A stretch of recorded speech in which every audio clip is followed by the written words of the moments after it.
Good morning, everybody, and welcome to another edition of Esteemed Broccoli on MSP Waves Radio. I'm your host, Jimmy, known as Jimitations on Steam It, spelled imitations with a J in the front. I'm a professional entertainer, voice artist, actor, comedian, impressionist, impersonator, DJ, MC.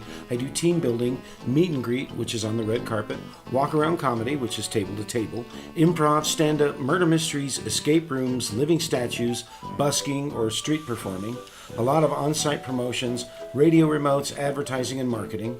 I'm a radio host. I am the in-house voice talent for critical mass media specifically, and I'm very proud of this, morning sidekick for about the last 20 years. I do balloon animals. I'm a face painter. I'm a former stilt walker. I don't do that much anymore. Let's see. I'm a Renaissance man. I worked at the Renaissance Festival. 'Tis handicap parking only, my lord.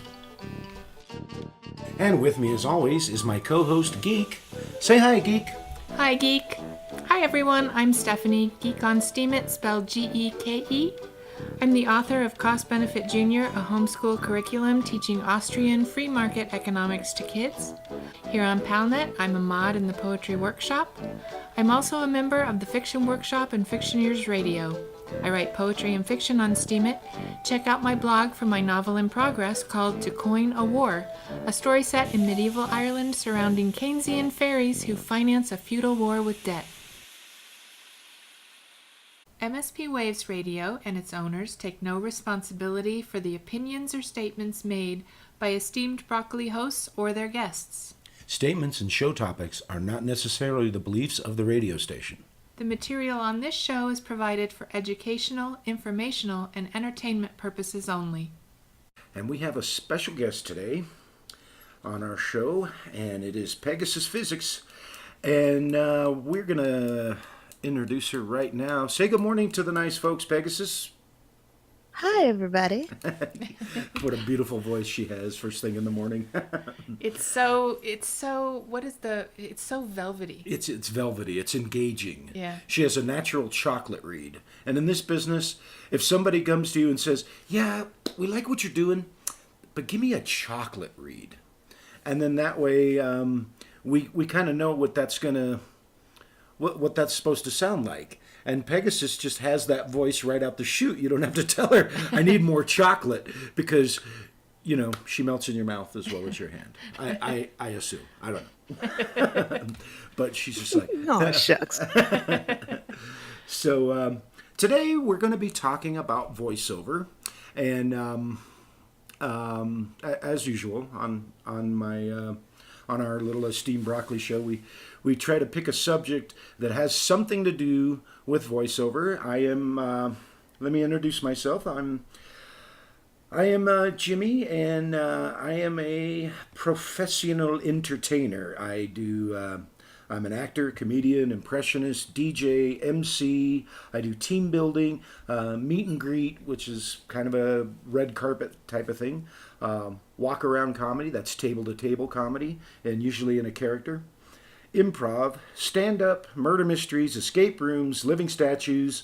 I can do some busking, which is, of course, street performance.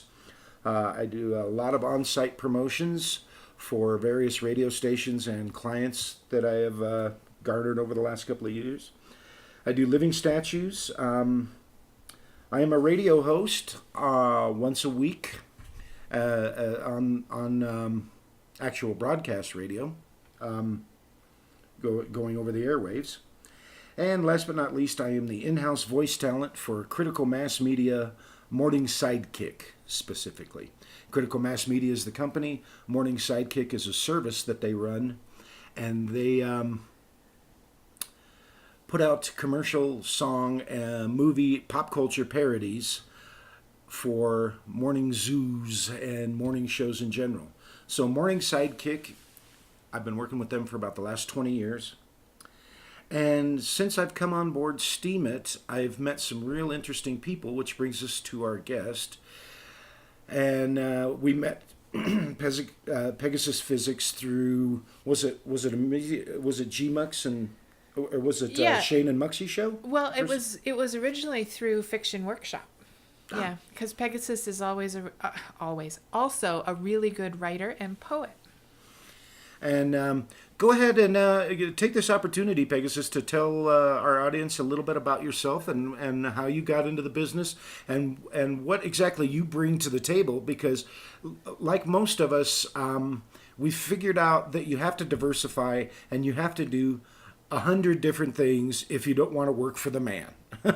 And I don't want to work for the man. I want to work for the man named Jimmy, and have him be my boss, and that way I can yell at him. So go ahead, Pegasus. Tell us a little bit about yourself and how you got into the business and what your future aspirations are. Well, I came on to Steam It just looking for, I don't know, opportunities, I guess, new opportunities, which Steam It has plenty of. And like most people, I was just thinking, well, I need to post something on here so that I can have something posted. And I started with my fiction because I've been doing that since I was a kid. I've always wanted to be an actor. So, like you said, you have to do a bunch of different things. So to be an actor, they also want you to be able to do a bunch of different things. Like, yeah, sure, you can act, but can you look like you can play a guitar, or can you look like you can ride a horse? So I start dipping into other things. It's like, well, if I'm going to be an actor and I'm going to be a writer, then I should have life experiences. And I got into other arts because I went to an arts high school. For high school, it's like an experimental magnet school, and so majority of the classes were focused on art as opposed to your standard English. I mean, we had English, history, etc., but it was all art for us. And so I got into acting. I got into all different kinds of dance classes. Um, my mom had me in martial arts just because it was a smart thing to do, to have a cute little kid that's on their own most of the time, being able to defend themselves. So I got wrapped up in that, and then I fell in love with films because, single parent, let's put the kid in front of a TV, keep him quiet while I focus. And she showed me, movies from all over the world and different times, and silent films, films from India, 1920s, just whatever, anything that she could find that seemed interesting. I got into it, and so I wanted to do that. And so I mean, it sort of fractures out from one little thing to another thing and another thing. Just, yeah. Yeah, it does. It really does. And you'll find yourself, somebody will call you. Okay, I just got a text, and they asked me if I could do Dumbledore this Friday. And I have never done Dumbledore. I do not have a costume in mind, but I did not turn that down. I've never done Dumbledore, but I'm going to give it a try at a Harry Potter party this Friday. So yeah, exactly. Somebody will call you and say, "Listen, I know that you wrote this. Do you know any good graphic artists?" So tell me about that, Pegasus. Did you get into graphic art before or after the muse was upon you? I got into graphic arts, I want to say it was probably a little bit before I left Hawaii, back in 2010 maybe. And it was, I found out about this little piece of software called DAZ Studio, and it made 3D modeling, like not modeling, posing of characters really accessible to just an everyday person. And I can't draw to save my life. So it was, but I always wanted to have like a visual representation of my characters to go with my story. Like I always needed to see them, and I could never draw them. So my thing was to just pull images from the internet and then like trace over it and then add something to it to make it look like my character. So when 3D modeling, when I found out about DAZ Studio, that opened up a whole new world. Then came like SketchUp, and I got into modeling architectural things.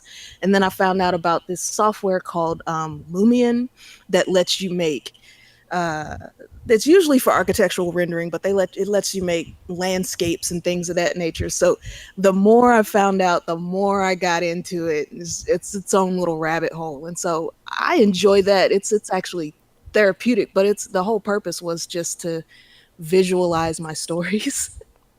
That's a great way to go about it. Now let me expand on that a little bit. what Pegasus is talking about is that she needs to see the character, and it will make her easier to give a voice to the character if she sees it. And that's interesting because I've done a little bit of animation, and I've found two different ways that they go about approaching it. One of them is to match your voice to the drawing. The other one is to lay down the voice, and then the drawing, of course, is matched to your to the soundtrack. And I find it much easier to do it the other way. If I can see that character and how he's acting, I can give it a voice easier. You know, if I can see him animated, or even a picture.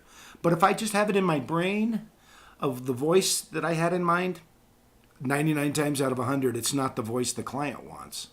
So yeah, I really respect that part of the industry when somebody gives you a picture and says, give it a voice, you know? Yeah. So, and at this point, you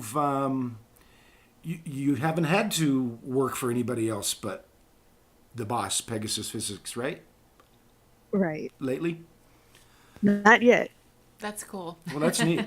And I heard you say you're a single parent. Do you have one child or? No.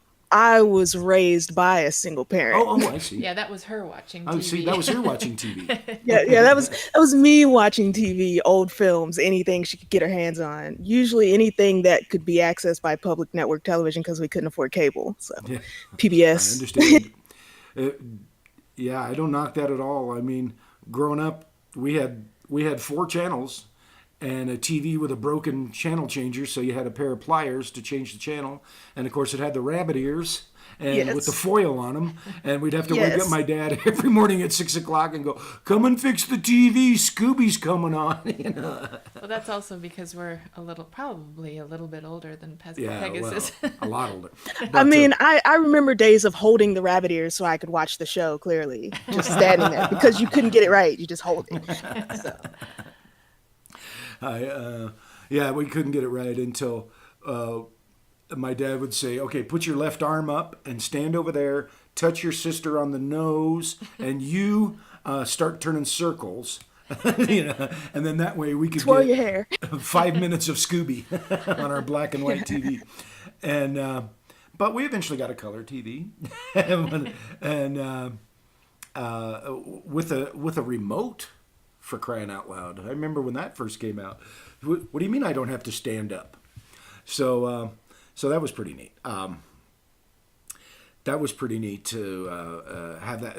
And in the same way, I was raised in a perfectly normal household with 2 parents who both worked, and you know, my sister watched me during the day and watched my other sister and myself, the oldest one, and so forth. But I was left alone to do whatever I wanted. But I was fortunate enough to have a sister who was really into underground stuff. I mean, her and my cousin Steve turned me on to National Lampoon magazine, Fire Sign Theater, Rocky Horror Picture Show, anything that was happening and new and different and kind of underground and just a little bit bizarre or macabre. They were like all over that stuff, and they were influencing me in ways that I didn't even realize, little by little. So I kind of owe my whole not talent. I mean, you have talent, I have talent that you can't coach, but all the little things, all the little things that you don't think about, that it's really good to have somebody helping you along and coaching you and you know, a mentor, if you will. I've had a few of them. Have you ever had anybody that kind of is before Steam It? Have you had anybody that's just in the business and bringing you along and giving you advice and helping you? Oh, goodness, not that I can think of. Yeah. Well, then I'm kind of a floating stray. You're self-initiating. Yes. Well, we like that. I mean, that if you don't have, if you're sitting and waiting for the phone to ring, you're going to be not busy. But Right.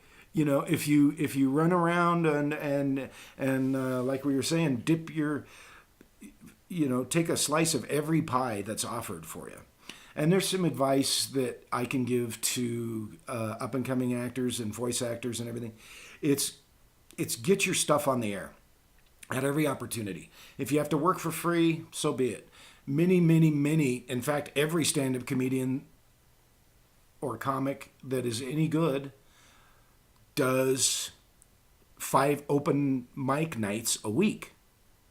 And then they have their gig on Saturday, but they're going all over town, getting on stage anytime they can for free, just to hone their act.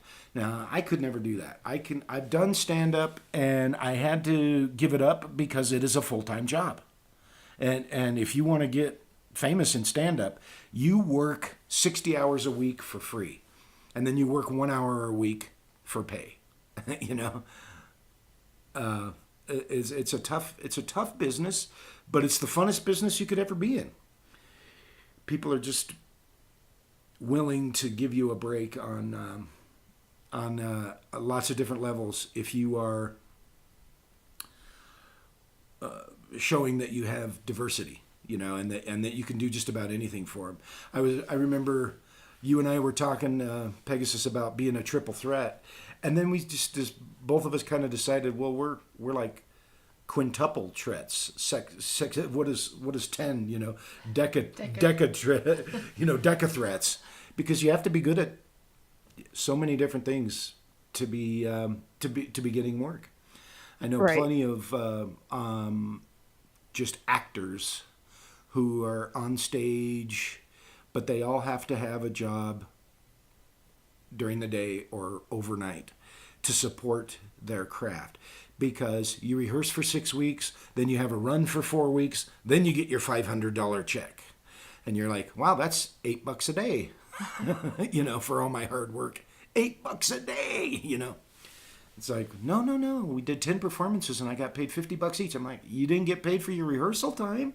That was a year out of your life, and you got, $1,000. And it's just like, so you better be willing to sacrifice a lot if you want to be an actor. Many, many, many professional actors right now are finding that the money to be made is not in movies, because we all can't be in the new superhero movie coming out or the remake. And so what are we going to do? Well, I'll tell you what we're going to do. We're going to go do voiceover. I don't have to shave. I don't have to get out of my sweats. I get to wake up at 10 o'clock. I don't have to sit in a makeup chair for 12 hours. I don't have to listen to some ridiculous director who doesn't know what they're doing and I have a better idea. It's you, the engineer, and the client, or the producer, or the director. And that's just easy money in my book. We have we're going to talk today a little bit about how to get into voice acting as a profession and how it relates to advertising specifically. So, And before we get into all of that, I want to just pause and give our MSP Waves disclaimer, which we finally have in our hot little hands. excellent. MSP Waves Radio and its owners take no responsibility for the opinions or statements made by the talk show host or their guests. Statements and show topics are not necessarily the beliefs of the radio station, and the material on this show is provided for educational and informational purposes only. I like it. I like that disclaimer. I didn't write it. It covers everything. Oh, Yeah. that's not yours? No. Yeah, because I've heard everybody else do that one too. But I'm glad we could get that out of the way. We definitely, you have what's called in advertising mandatories. When a client gives you a script, so we'll just go right into it. Have you ever done a voiceover for radio for a client for advertising purposes, Pegasus? No. Okay, so let me walk you through the process a little bit. And I recommend for any aspiring actor to get if you can get an agent, and if you can also, let's just start from getting an agent, because that is the most important thing before you're even allowed to go on the air, really. Unless you can find a whole bunch of independent studios that are just cutting spots like crazy. You're going to have to get an agent, and she's going to have to book you.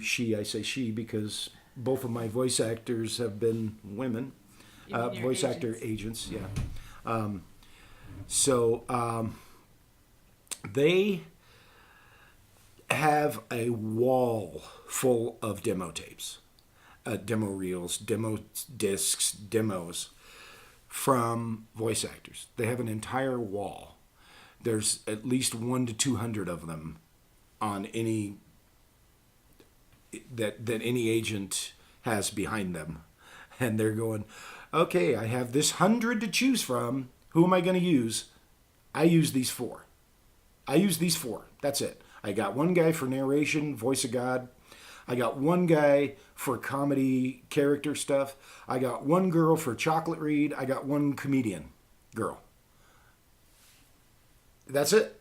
They use 4, 5 of those, and the rest of those tapes just sit there on the wall. The rest of those demos just sit there on the wall. And so you really have to jump off the page. So very first thing that you have to do, and this is something PegasusPhysics and I and Geek are working on a little bit, not real rough yet, but we're working on getting her a demo reel put together so that she may approach clients and agents and say, and say, you know, will you represent me? Now, a lot of people think that that you work for the agent. Will you represent me? No. It's the other way around, everybody. The agent works for you. You can fire an agent. An agent can't fire you. They can only choose to not represent you. So many times an agent doesn't know how to use you. She doesn't know how to place you. So she just relies on that demo tape. The agent just relies on that demo. And they go to the client, is this what you're looking for? And the client says, yeah, I like that person. It seems over the last probably 15 years, since studios are kind of going out of vogue, people are doing desktop recording and live with the client on the internet and sending it over, you know, in a WAV file. Just send it to the client. And that's how I do a lot of morning sidekicks. I don't have to go into the studio, but I do because I like the way that my guy at Critical Mass, I'm really his guy, but I like the way that Keith directs me.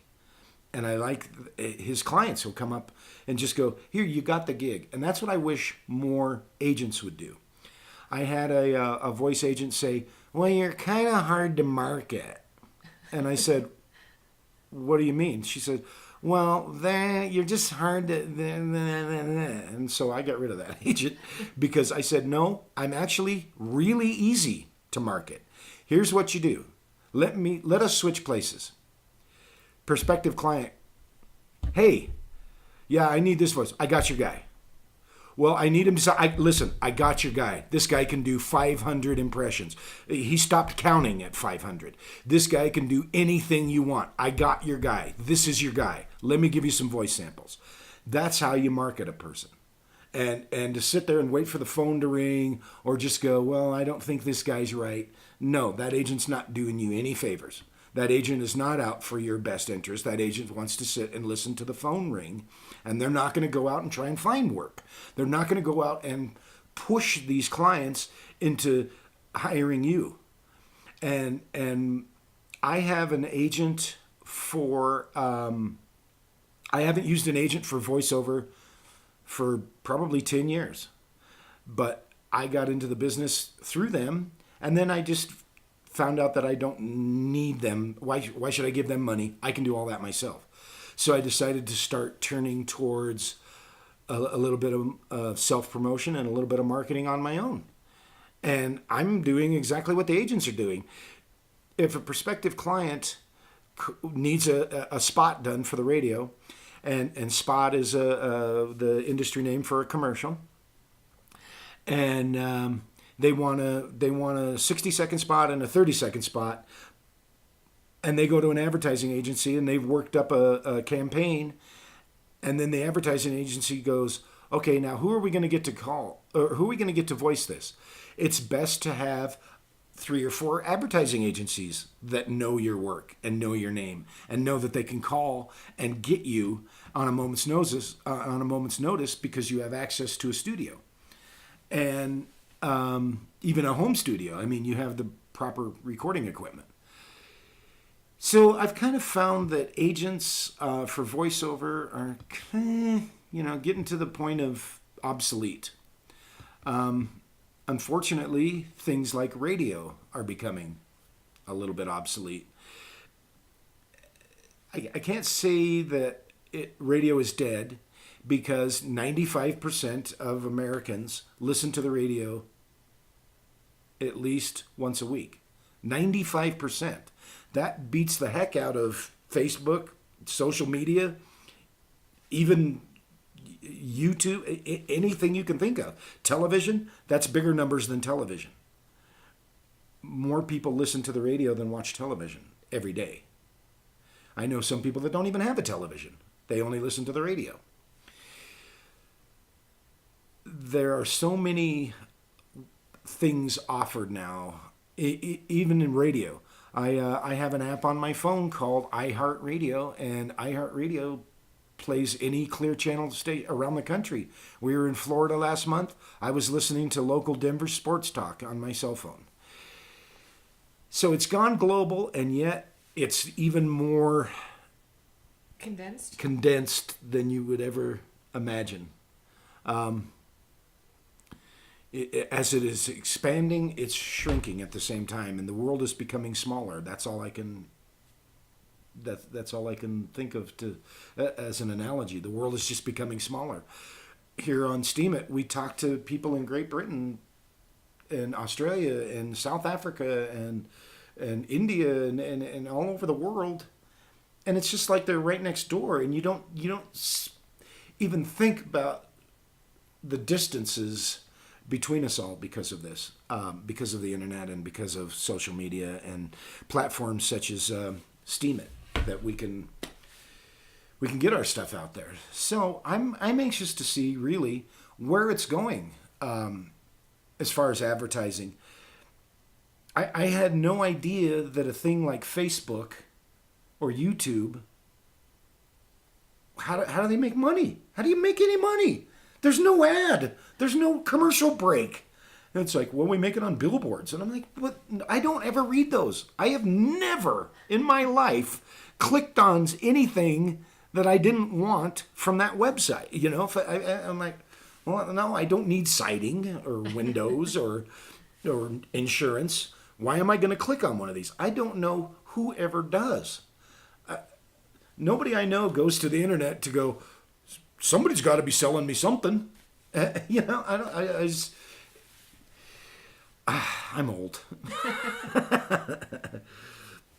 Pegasus, I think that you should get your clients, and this is a great platform too, STEEMET. I think you should get your clients without an agent, and I think you have the ability to just walk in and do a cold read and get somebody interested in you. Because if you throw yourself into the great big salad that is agents and all that circle, you're just going to get lost in the shuffle, you know? You know, it's funny because I was honestly thinking of the way I was honestly thinking of going the independent path, where I just start creating stuff and putting it out there and then promoting that stuff, I guess, learning how to promote stuff effectively. That was really gonna be, because you say they have a wall of hundreds, and it's like, how do you stand out amongst the wall of 100 tapes? Yeah. It's like, how do you even get them to pick yours? It's not like you can put glitter on it and that will get there, It's so yeah, that's maybe you should be an agent though, because you were like, let's switch places, and then you sell yourself. It's like, can I hire you to be my agent? I don't mind if you take a cut. Well, many people have said that. Jimmy, why don't you, open a talent agency? Because part of my complaint with agents is that they do sit there and wait for the phone to ring. And they schmooze and they go to schmoozers and all that crap.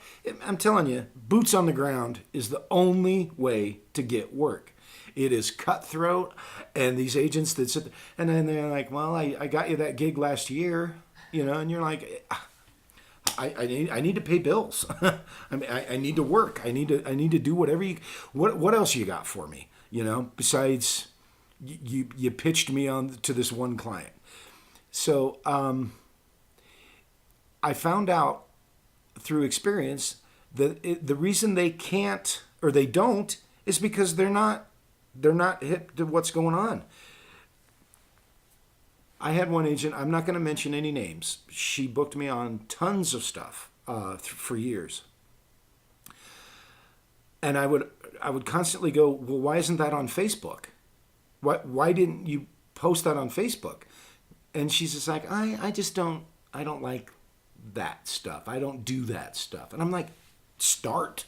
What do you mean you don't do that? What does that even mean? What do you mean I don't do my job? Huh? Oh my goodness. I'm just like, even the biggest corporations know Twitter is an asset, or Instagram. yeah. I mean, you're bypassing the media. You don't need anybody to tell you what to think or what to say. And that's been that way for 200 years in this country. So,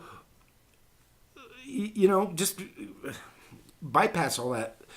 And the main problem I had with her was a client said, we're having a 60s party. Okay? We're having a 60s party, and we want some character walk around. So the agent immediately calls me and says, they're having a 60s party. What do you want to do? And I give the agent like 5 different themes and characters that we could do for the party. And she's like, okay, I'll get back with the client, and then I'll call you back and let you. And all I'm thinking of is, number one, I just did your job, agent. Number two, you didn't do your job, which is to tell the client, give them what they want. You don't put the client on hold and go, hold on a second. What you do is go, ooh, 60s party. Jimmy does a great Dr. Evil. Gary does a great Austin Powers. Princess does a great Fembot. We're doing the Austin Powers party for your 60s party. So instead I go, how about Austin Powers? And she goes, what's that? And I go, no. It pretty much went Elvis, Beatles, Michael Jackson, Austin Powers, nothing else up until this point. That's it. That's all you need to know. Just throw in Star Wars in there somewhere.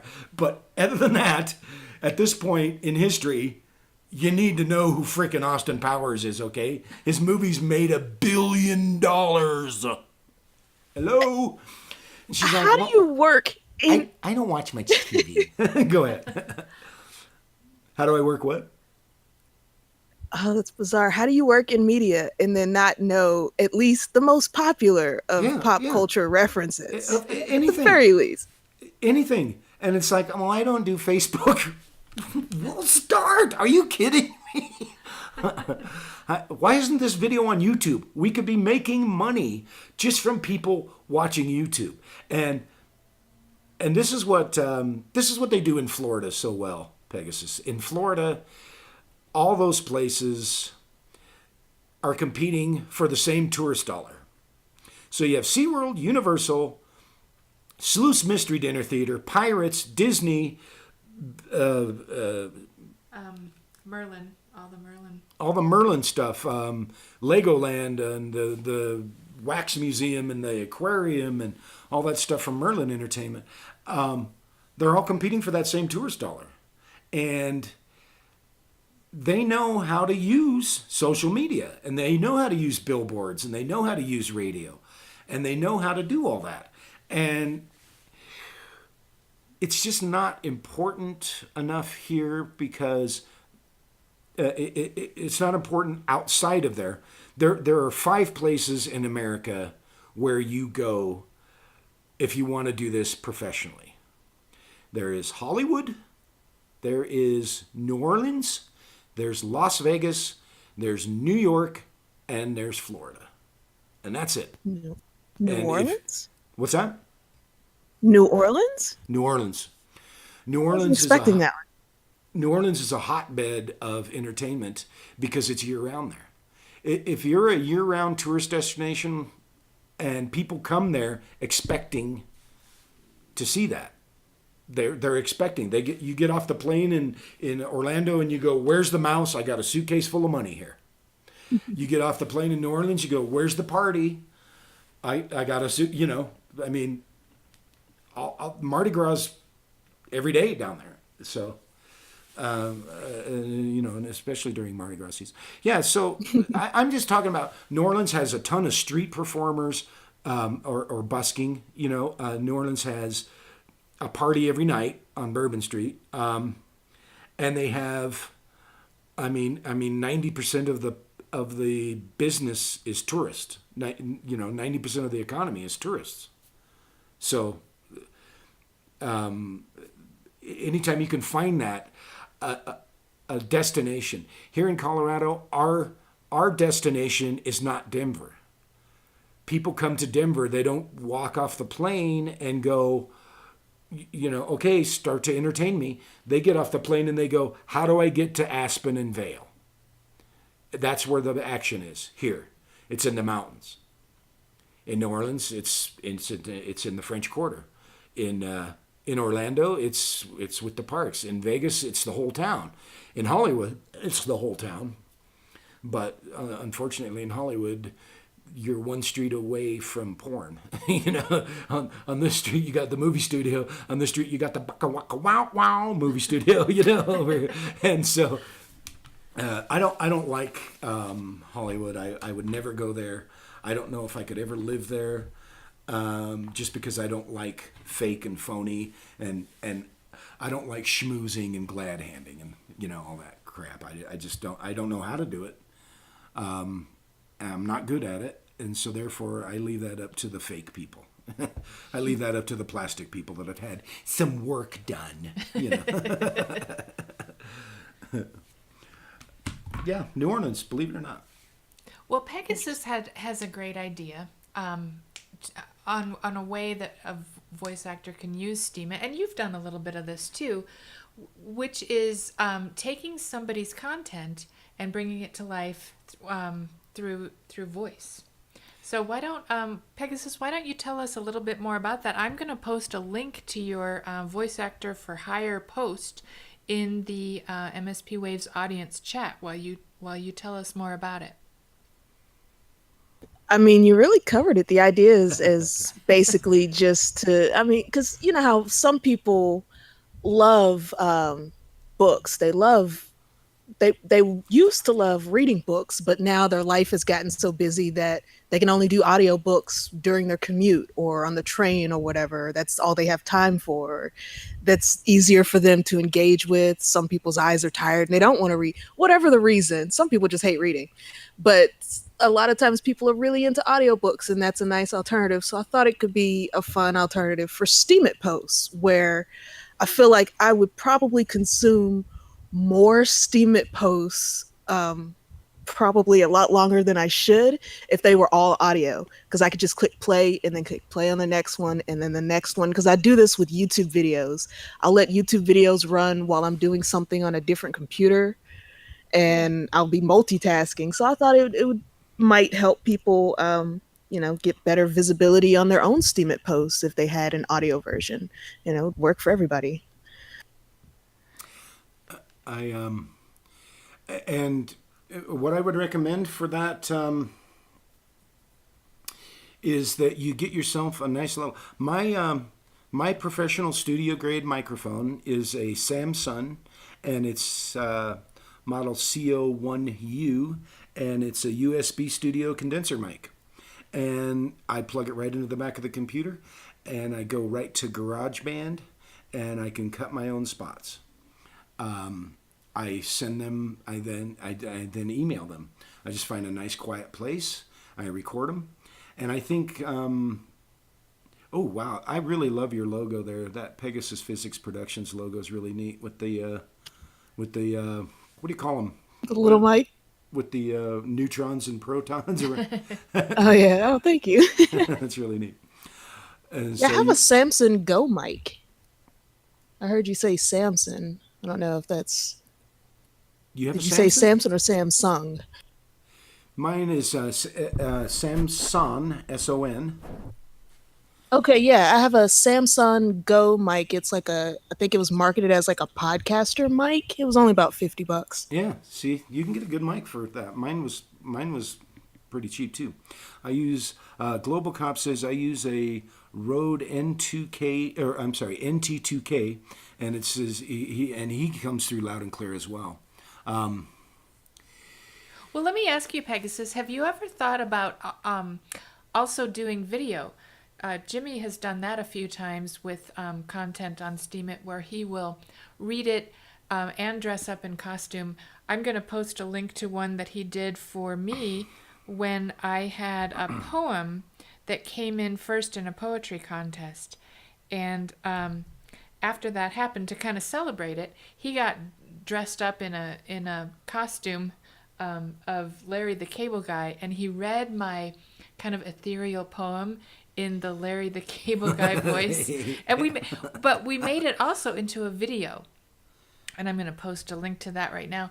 Have you ever thought about doing that as well, adding video to it? I have thought about that. Are you How do shy I about explain my hesitations? that? Are you shy about that kind of thing? Camera shy. I mean, it's a weird thing because I'm camera shy, but I want to be, an actor on screen, like on TV. So I think it's more of just trying to think of something to make a video for. I was actually right after this show. There's a contest on Steemit that I want to enter, and part of the requirement is that I actually have to film myself during the performance. So I'm kind of on the slide doing hair and makeup right now. So yeah, I might just do some videos. Okay. Well, we were planning to have a sample of this type of thing that Jimmy and Pegasus were going to do with a poem of mine. But we had technical difficulties. We have a lot of those, unfortunately, because Jimmy and I are not very technologically savvy. But we hope to get that put together for you guys at some point. Maybe next week we'll start doing some installments because it's kind of a long poem.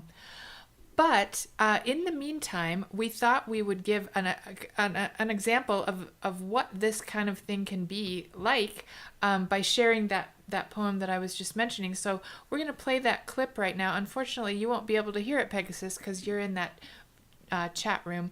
But we're going to play this and give people a sense of what can be done bringing their Steemit content to life through audio.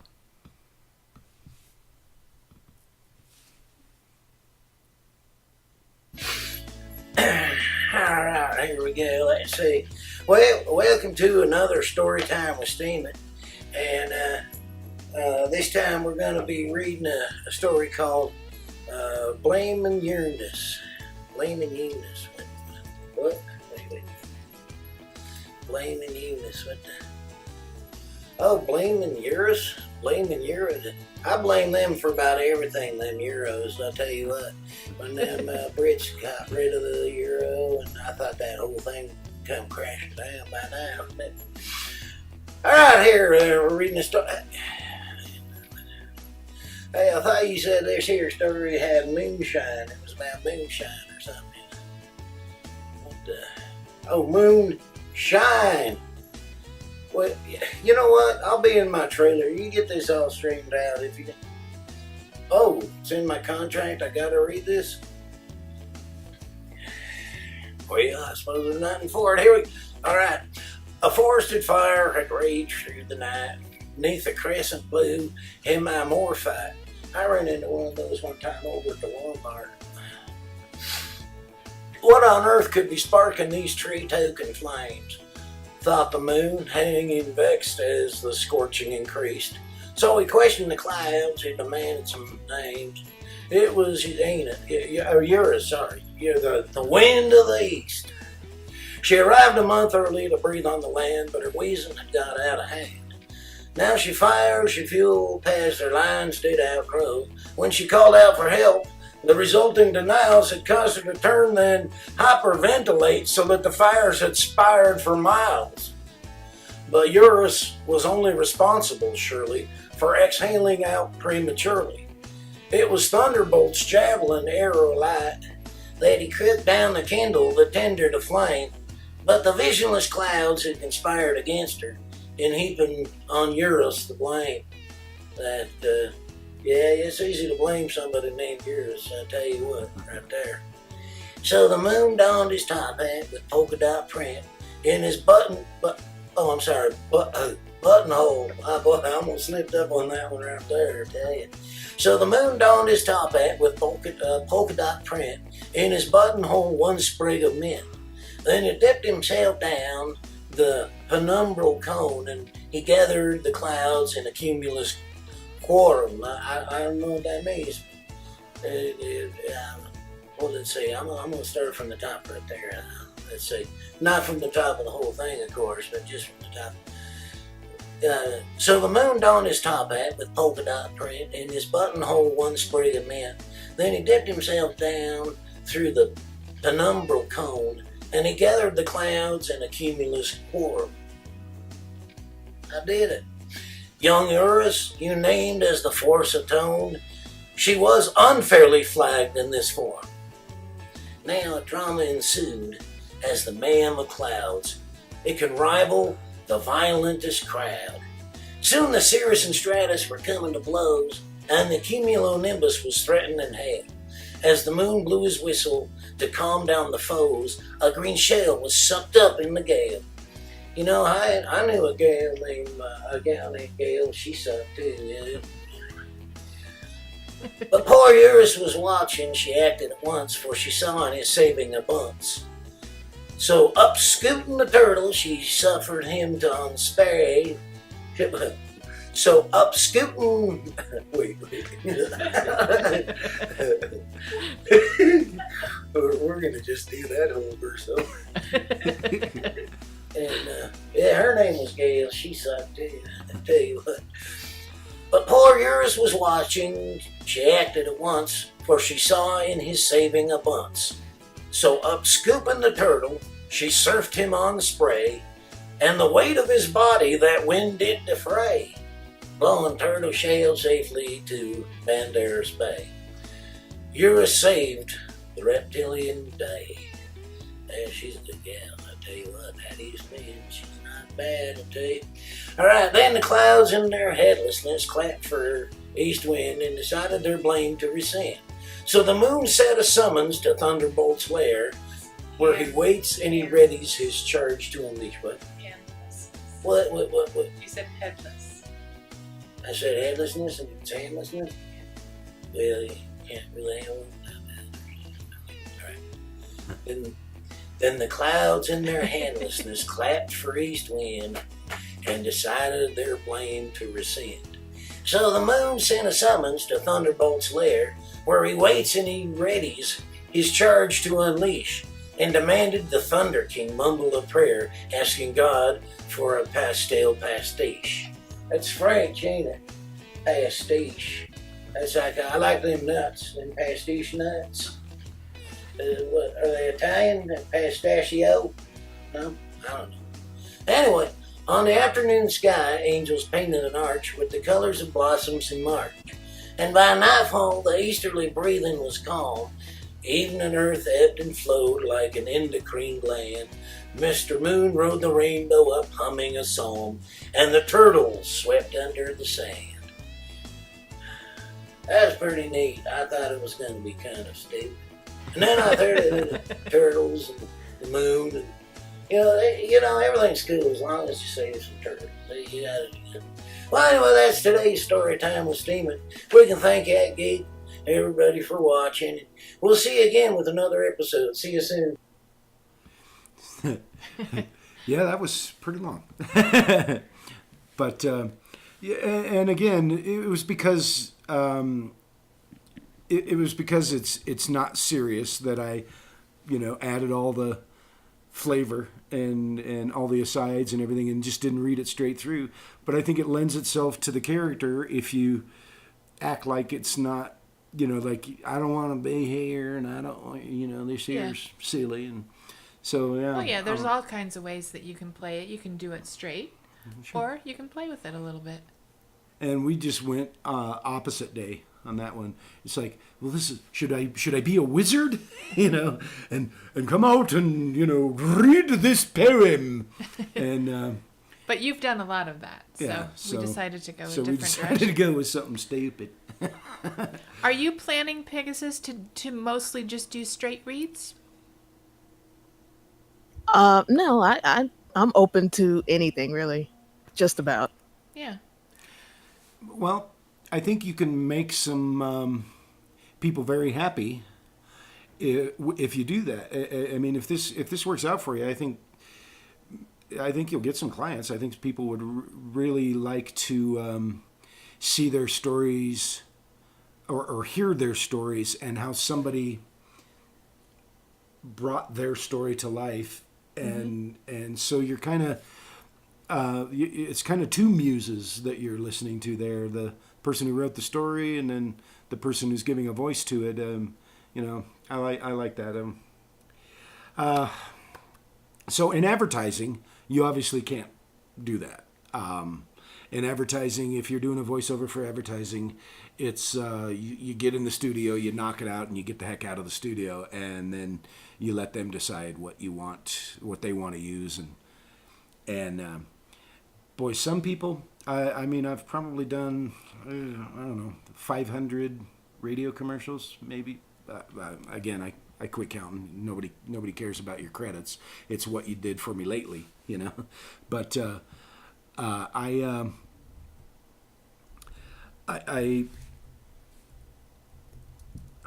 would go into the studio with an open mind, and a lot of times, in fact, more often than not, they don't have any idea what they want from you, or what they're like. I need some sort of accent here, and you're like, okay. So you run through a bunch of dialects or regional dialects. You want Southern? Do you want Southern gentleman? Do you want redneck? Do you want a pimp? I mean, what exactly? What character am I channeling here?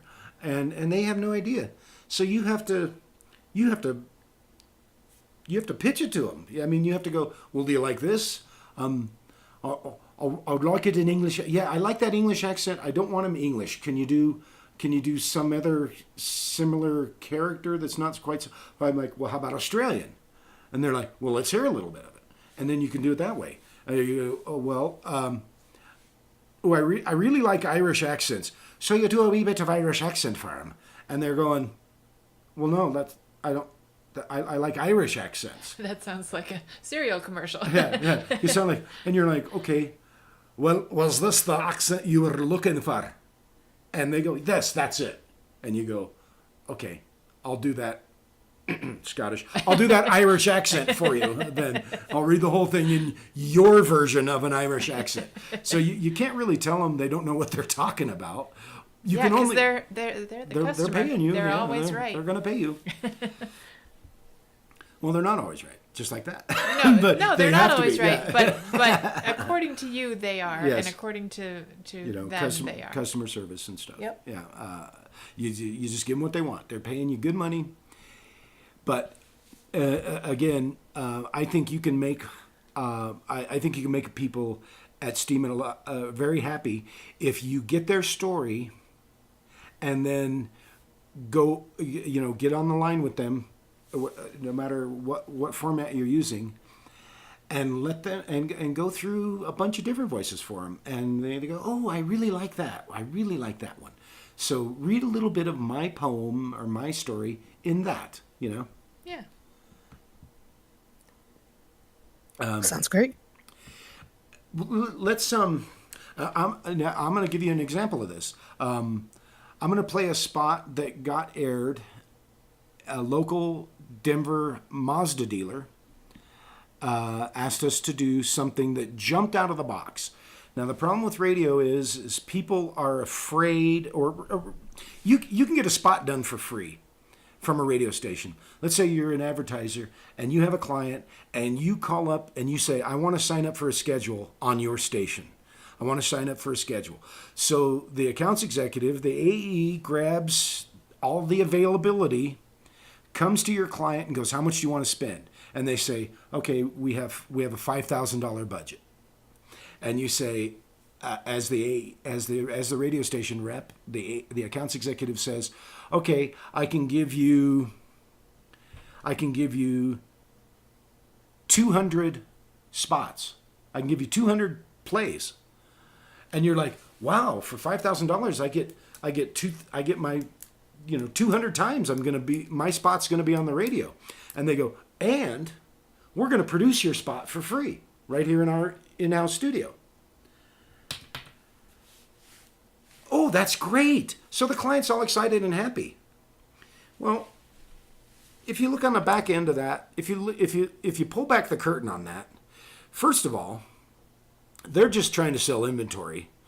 So they don't care that they care that they're going to get your $5,000, but they don't care that your spot's going to turn out like crap because the engineer is just sitting in his booth doing 50 of those every day.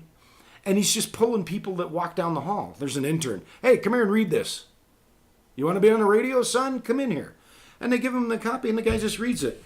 And the guy's like, hi, And it's just a straight, there's no character, there's no storyline, quote unquote. A 60-second commercial is supposed to, you tell them what you're going to tell them, you tell them, then you tell them what you told them. And that's the three things you need to do to make a good commercial. So if you can get your point across, if you tell them what you're going to tell them, and you're doing it in a way that's engaging instead of just cookie cutter, like every car commercial, hey, we got a great sale coming on down, it's this weekend, and boy, we got the best prices in town. And it's just boring BS, and that's why people turn the channel in a radio station. That's why people turn the commercials and listen to music, because there's nothing engaging about that spot. And it's just kind of getting in the way of your listening pleasure.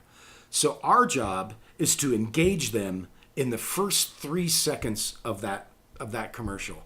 And if we can do it with copy, with writing good copy, or if we can do it with sound effects or characterizations or impressions or whatever, if you can get that spot to jump off the page, to jump out of the radio, and you're listening to it and people are engaged, you're going to be successful. And it's going to be a successful ad campaign. Continuing to pull back the curtain, so you've got your 200 repetitions. They recorded it in-house with no voice talent. The accounts executive wrote the copy, and the client approved it. That makes for normal mediocrity. That's just a recipe for mediocrity. Whereas a client goes to an advertising agency and they say, I would like a series of spots on a decent radio. Oh, there's one other thing I forgot to mention. So you got your 200 spots. A typical day not a typical day, every day in media, it's divided up into day parts. You don't want to play a spot at 2 o'clock in the morning because there are literally 5 people listening. So what's the point? So an accounts executive says, yeah, you're going to be on the air 200 times in 2 weeks. And you're all excited as a client. Well, they just buffaloed you. They're going to give you 1 drive time. And that's where you want your spot to be, during drive time. Whether it's morning drive time or afternoon drive time, those are the 2 day parts of of a radio or a television day that you need to be in. Otherwise, nobody's listening. And so they give you one drive time in 2 weeks, and they give you 199 overnights. You're like, I was on 200 times, and you're like, yeah, how many times did the phone ring because of that? And you're like, well, it didn't. But they thought, as the client, and that's how advertisers make their, that's how they make their money. Doing his exact minimum, creative, exact minimum. So then that advertising agency can go to the radio station and negotiate. For my $5,000, I want 8 drive times, 2 overnights. I want 16 billboards. And that means that they're going to mention your product or your ad campaign as they're going into commercial break or coming back from commercial break or sponsorships. This afternoon traffic report brought to you by my client. So a good advertiser will then take that spot, hire a professional voice actor, write great copy, get that approved from the client, then go to the radio station and go, here's what we have, this is what we want. And the radio station's going to try and hem and haw and everything like that. But overnights, when there's 5 people listening, that's $10 a spot that you're getting. You're getting that spot aired for $10. Your one drive time, $400 for one time in drive time. Now that's on an average station. If you're on the best station in town, if your station is booking, the Arbitron is how you notice. It's how radio stations are rated. And number one in the Denver market is KOA and has been for 1,000 years. And it's AM station, but it goes to 35 states. It's 50,000 watt blowtorch. All these other little mom and pop stations or the subject, 5,000, 10,000 watts. They're reaching their community. So you can get 500 commercials aired on your thing and go, woo, what a great deal. I got commercials for one. Nobody's listening. Nobody's listening. That's called niche marketing. That's a niche. You're trying to hit a particular niche. We're trying to get 18 to 35. That's the majority of the people that spend the most money in America. 18 to 35. That's the audience you're looking for. That's what you want all your spots to reach. You want all your advertising to have a synergistic chain. You want your television to sound like your radio, to look like your billboards, to reflect your bench advertising, when the client walks into your store, they see that. That's what brought them in. So that's how you make a successful advertising campaign. When we started, I worked for an advertising agency for a while as their in-house voice talent and copywriter, and I would write the spots as well as co-produce and voice them, and so it worked out real well for me for a couple of years. And one of the spots we cut was for a local Mazda dealership. And this is something I found out through through working in the business, was that when you have a successful radio campaign, the first thing that your competitors are going to do is try and get it off the air. And we did this spot. It was just a one-time deal, and it was for Mazda, and we did it in South Park, in the style of South Park. And we expected a phone call from Matt and Trey's people to give us a cease and desist, to tell us we couldn't do that. We couldn't use their characters. But you can use characters as long as you don't mention their name. You can use any voice you want. There's no copyright on a voice. So I can do as many impressions as I want as long as I don't say, ooh, this is Chef from South Park, and I'm selling this product, So you can't do that. So there's nothing really that they could do for us other than threaten to pull their advertising.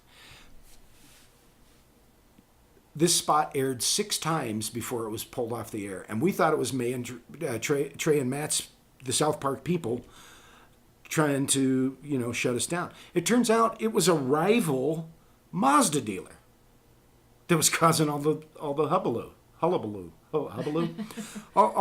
the phony hullabaloo that was causing this big kerfuffle. It was somebody from a rival Mazda dealer that went, that's a really good spot. It's getting, the DJs are talking about it. People are calling in, like 100 people called in the first time they aired it. And that's just unusual. You don't get 100 people calling in during the most popular radio show on the air, every day. So like 100 people called in, play that South Park spot again. That was great. A rival dealer saw all that was going on, and he called up and lied and said he was going to, he was Matt and Trey's people. I mean, he's got a lawyer. And the station decided that, well, they're gonna pull all of their advertising. All of those car dealerships are gonna pull all their advertising unless we pull this one spot off the air. So do we go for the $100 we made off of this guy, or do we go for the 10,000 we made off of all those other people that are threatening boycott? So they just pulled the spot. They said, nope, do a different one. And I was flummoxed. I didn't care because I got paid. I didn't care, but I was hoping to do a whole series of those, Yeah. So it happens. But anyway, this is the Mazda spot, ladies and gentlemen. This is the one that caused all the controversy. And it wasn't because of the voices sounded too close. The controversy that they ended up talking about was that we said we had curse words in there that were beeped out. Oh.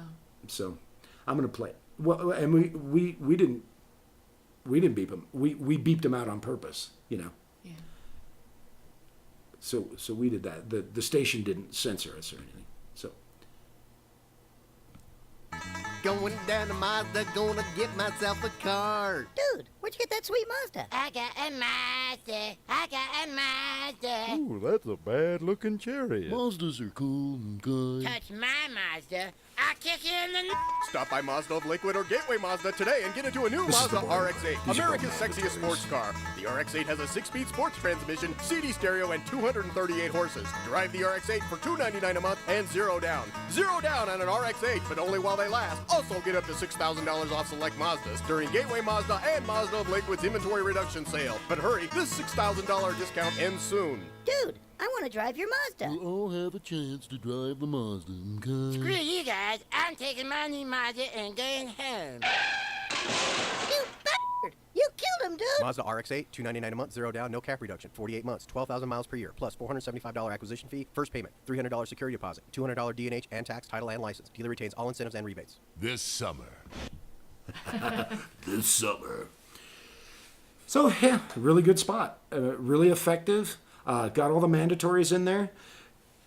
Started off with the music and a song that was really popular and people were thinking about. Bing, bing, bing, bing, going down to South Park, it was, so we parodied the song, a lot of the popular characters. You got your kicker in And we got your kicker in at the end, and the very last thing where the guy runs the disclaimer, that's called a tag. And in advertising, you have your copy, your body, you have your intro, you have your copy, and then you have either a donut or a tag. A donut will be something in the middle where you can, okay, let's say you run the same spot for 6 months, but you keep changing the tag and the donut. You can do that. You can say, we have 5 locations, and each one, we have 5 different commercials. Even though it's just one commercial, you have 5 different versions of it because you've put in revolving tags on the end. And the tag is a call to action, basically.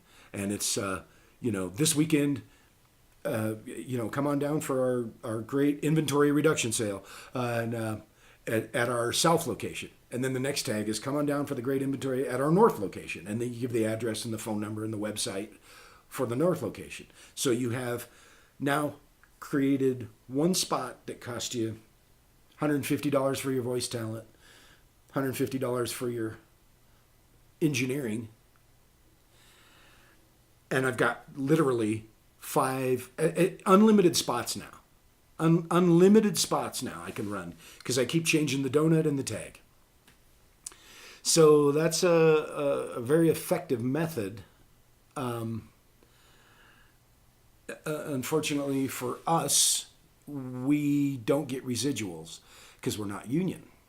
So radio advertising rarely gets residuals involved. It's usually a buyout. And what that means is the client has bought this advertising campaign, and after it's over, then there's no residuals because nobody's getting paid still. The campaign has just run its course. And so what a union voice acting gig can get you is residuals. You'll get paid for 3 years. If it's a 3-year buyout. If it's a 3-year guarantee on that spot, that means they can do anything they want with it for 3 years, but they still have to pay you. When you're an independent, you come and do your spot for $150. Now the professional guy might get $750, $1,000. The union guy, but he's going to get one of those every 3 months. I'd go in the studio and cut 10 spots a week for $150 each. I'd cut 10 spots, $150 each. I'd walk with $1,500 at the end of the week. Wow. And I would do that, 2 or 3 weeks a month. This is enough to make a living. Whereas if you're a union guy, you just, clients are just like, well, I can't afford that. Some mom and pop that's just going to come and want as many. They don't care if it's they've got $5,000. They just want the most bang for their buck. And so if you can give them what they want, and they're able to buy the package that they wanted from the radio station, and it works the same in TV, day parts, and you got to fit in right during the most popular show. I want to be on during prime time, your most popular show. Well, that's going to cost you. So if you want to be on the overnight on the Home Shopping Network, go ahead. But there's just not a whole lot of people watching. So what you'll find in local advertising is zones. And you do zone marketing. And zone marketing is great for the client and the little guy because if you have 2 locations on the north side of town and you have no other locations, well, why do you need to advertise way on the outskirts of the south side of town? The answer is you don't. Nobody's going to drive 75 miles to come to your store when they've probably got the same service offered 2 blocks from their house.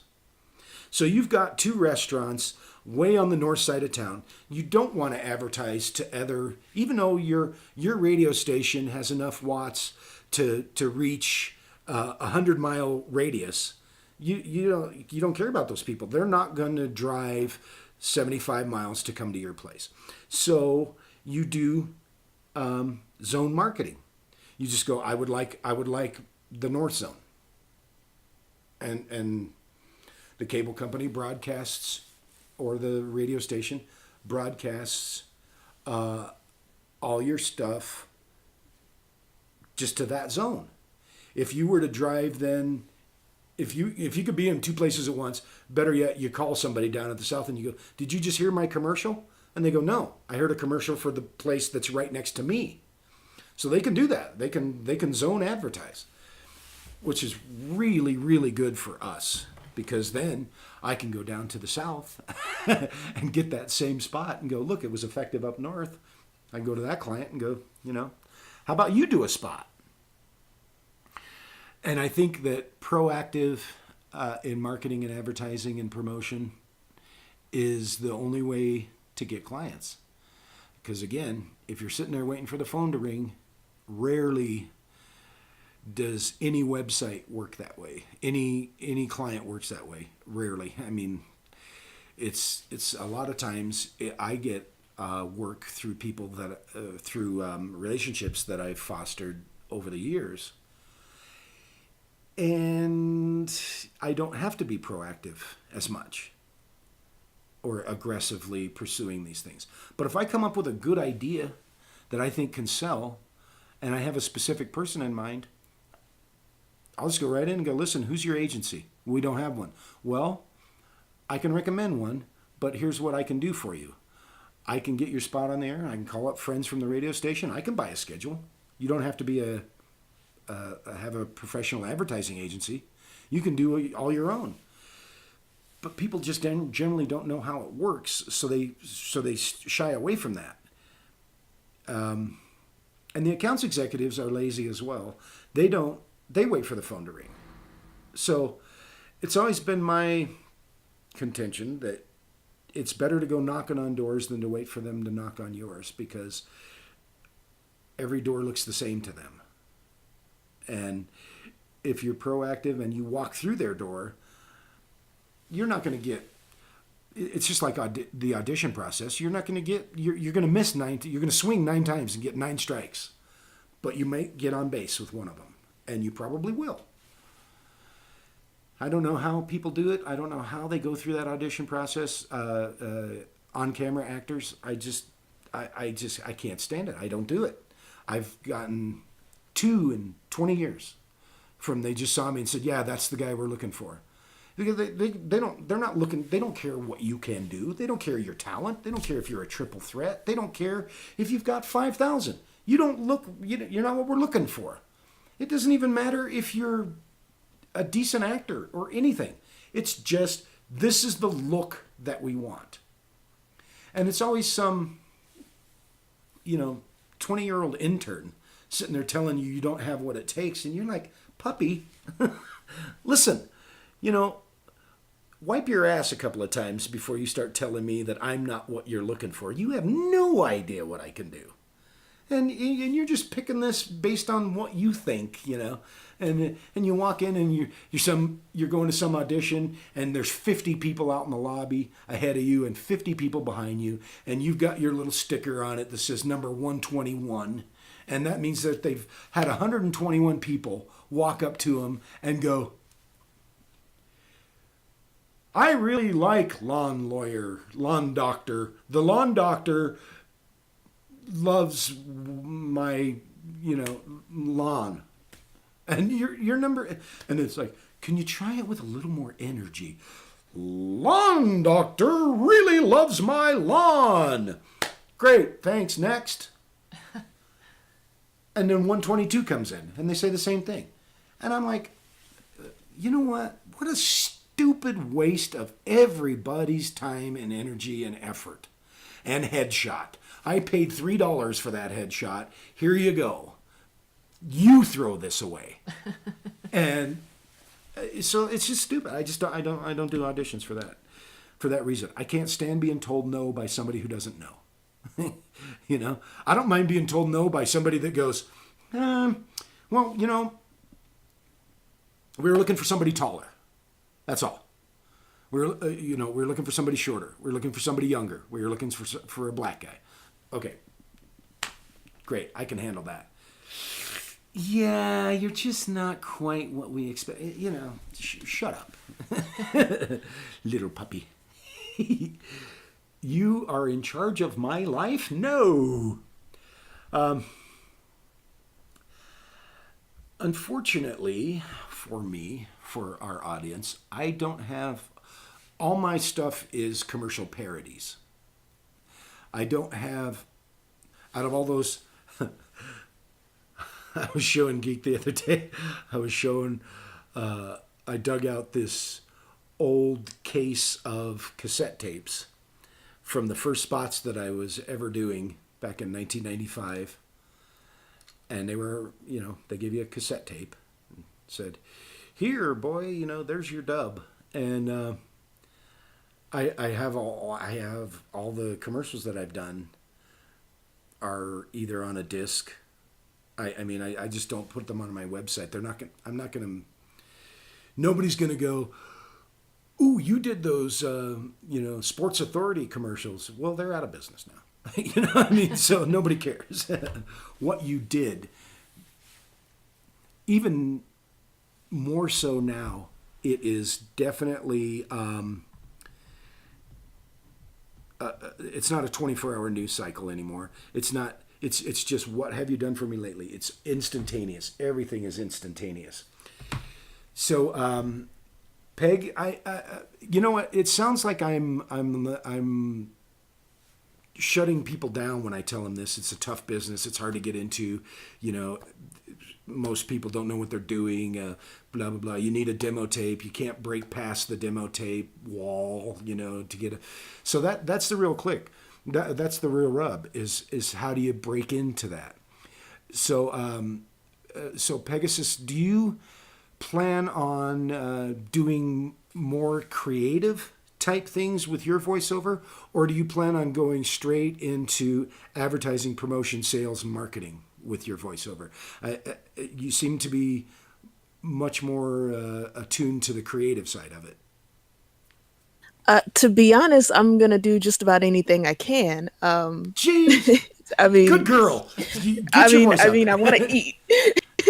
So I don't mind doing like, oh, today we're gonna talk. You know, I don't mind doing like a random advertisement for some local furniture stores. You know, New Year's Eve bash sale or whatever, and I'd be just happy to do that. As well, I'd probably be much happier doing like actual acting because that's my thing. But yeah, it's anything. I'm open to it because that's how you get it. I think it sounds like it's shutting down, but when getting into any creative industry, because what you're saying applies to uh, acting for any reason, for acting for advertising, to acting on TV, to movies, to stage, to music, to being a dancer. Like to become a professional dancer is just that's a whole new nebulous cloud of its own. So I mean, there's just everybody needs a gimmick at this point. That's why you get these weird YouTube channels like Poppy and that weird robot one, and people doing strange things or wearing weird. Because that's all you can do is you have to stand out and be remembered, and you have to do it all in about 3 seconds. But you also have to match what somebody's looking for if you're trying to get a paid job, or you make your own job, and that's its own. I mean, like all these YouTubers, when people say YouTuber isn't a real job, these poor little people are working like daily hours a day constantly trying to keep up so that they stay relevant. Because if you don't post anything in 1 week, like you were saying, what have you done lately, if nobody hears from you in a week, you've vanished off the face of the internet until you come back, and then you have to come back strong, or they don't even notice because you're buried under the pile of the thousand other people that are doing the same thing every single day. So I mean, Yeah, that's yeah, tough. whatever it takes is what I want to do. A lot. I created my own market at one point by approaching places and saying, "Okay, you're the Butterfly Pavilion. Let's create a character for you, and this character can do story time at the Butterfly Pavilion. This character can be on all of your advertising. The synergistic chain, like I was talking about earlier, is now fulfilled because Professor Butterfield was on every park bench and every cab and every commercial and every radio station and even television, and everybody knew who Professor Butterfield was, and no advertising agency came up with that. Me and a friend of mine went up there, and said, "Listen, and can we work with your advertising agency? We think this is a great idea." And it turns out they dumped their advertising agency and went with ours. So Nice. that was perfect. But what I'm saying is creating your own market. You're absolutely right. You can create your market. For one summer, I made a pretty decent living just doing story time at the library. I would just go down there, and whatever story I was going to read, all these kids were at the library, and they would all sit down, and I would read Treasure Island. I would dress like a pirate, and I would go read Treasure Island. I would do my voices that way. You know, what we're going to do today, you know? And it'd be like, "Arr, we're going to search for buried," you know, I'm reading Treasure Island, so I'm doing pirate voices. And, I mean, I read Where the Red Fern Grows, and, you know, I was just doing, I was just doing sort of a Southern boy, you know, Old Dan and Little Ann, you know, and everybody was like, "What are you going to read next week?" And Harry Potter. I'm going to come dressed like Dumbledore, you know. So yeah, I mean, you can find the gigs, and you don't have to wait for the phone to ring. And you can even find the advertising things. If you come up with a clever campaign, there's nothing that says you can't walk into any place and just go, "Do you guys do a trivia night?" I do trivia. A lot of times you have to buy some equipment. I mean, I had to buy my DJ equipment. I had to buy my the game show, you know, with the podiums and all that stuff. I mean, that stuff is expensive. And we have a friend in Orlando who does a trivia night at a bar that specializes in Video gaming, games. Yeah, video games. gaming. Yeah. So all of the trivia that he does is centered around the topic of video games and video game. Yeah, and Trivia. Joey made himself a nice little niche there, you Yeah, know. yeah. And he's got followers and regulars, and those kind of nights. I mean, for a while I did Denver Broncos promotions. Whatever night the game was on, or whatever day the game was on, there I was doing a Broncos promotion, getting away lots of Broncos away, and I did that through Coors. So Coors, it's not like they don't do any bar promotions, you know. So it's like, yeah, can we get the Coors Light girls down here, and your your version of Duff Man, you know, they had a Coors Light guy, you know, and so yeah, you get a beer sponsor, and then you're gonna go on the tour of the bars and do the trivia nights or the promotion. And boy, I would recommend that to just about anybody that wants to get into this business. Those promotions and trivia and karaoke nights. That's easy money. That's easy money. I should have gone last night. To that trivia thing, but I thought it was on Thursdays. yeah, that was the Tuesday night one at Blue Spruce, but Oh. I don't want to go in there. Yeah. Anyway, there's another trivia. There's another DJ company that I'm trying to get on with right now. Maybe get one or two hosts a week for them. But I managed to quit my job a couple of weeks ago, and I did not like it. I'm a foodie. I know how to cook, and so I got a job in a restaurant that was supposed to use me behind the line in the kitchen for a couple of shifts a week, and then bartending for a couple of shifts a week, and then doing promotions and events a couple of shifts a week. And none of it turned out, so I just, bye. I mean, somebody else will want what I can do, and if they don't, then somebody else will. And if I have to go through 20 till I get to the one that I want, or the one that believes in you, or the one that agrees upon it, well, just have to deal with that. And that is why STEEMED is so nice for people who are creatives and who might not always be working a 9-to-5 job, is that when Yeah. it's a dry time, you can actually power down and rely on stuff that you've earned here on STEEMED, which is awesome. Yeah, Really that's awesome. amazing. And Pegasus has got a really good thing going here with her voice artist for hire. And, I mean, everybody spread the word around that she's going to want to add life to your story this way. Yeah. And I think, something will come of it. This is a great start. This is a great place to start. Oh, and Pegasus, what you were talking about before, about how if you don't post every day and work your butt off, just even on a YouTube blog, just on a YouTube thing, if you're not doing that, you're going to get buried under the 1,000, like you said, buried under the 1,000 of people. Same thing happened to us on STEEMIT.